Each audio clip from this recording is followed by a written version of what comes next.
Bonsoir, bienvenue, événement ce soir dans l'émission puisque nous avons le plaisir d'accueillir Janet Jackson, Philippe. Un événement à double titre puisqu'il y aura également Mademoiselle Diaz et sa mode et dernier single, elle s'est même associée à Q-Tip qui est membre du grand groupe de rap Tribe Called Quest.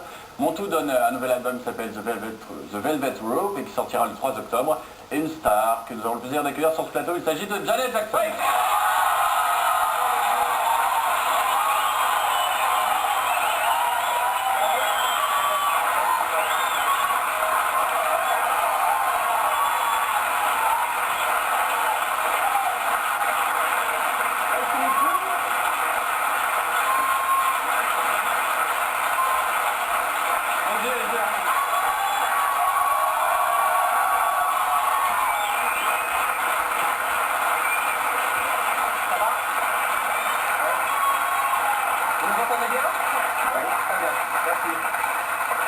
Apparemment, ça se passe bien avec le public français. Oui. Yes. D'accord.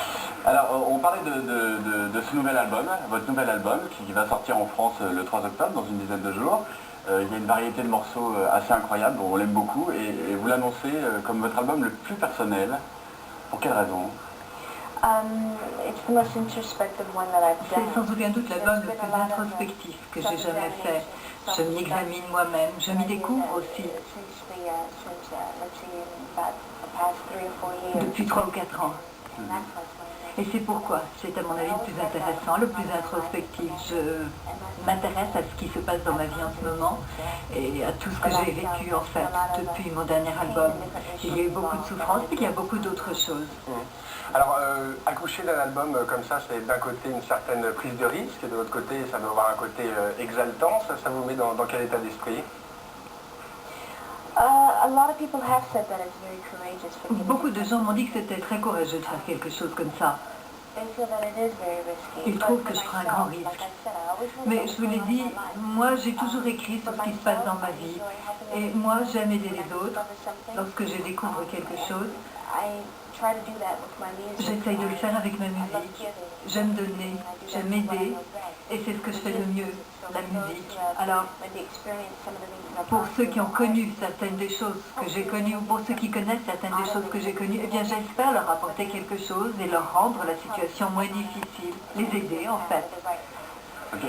Il y a des choses de votre vie privée que vous avez décidé d'affronter et non pas de les éviter, et vous en avez fait ce disque, entre autres. Oui, c'est tout à fait vrai.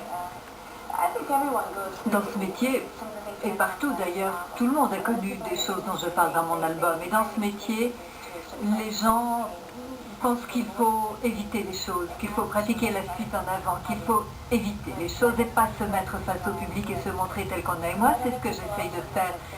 Il y a beaucoup de gens qui savent comme cela qu'ils ne sont pas seuls. Pour moi, il y a des moments où j'ai eu très seul, où j'ai eu très peur également. J'étais très seule, j'ai eu très peur. Et savoir que d'autres ont vécu la même chose peut les aider, savoir qu'ils ne sont pas seuls et que tout va bien. Peur de quoi?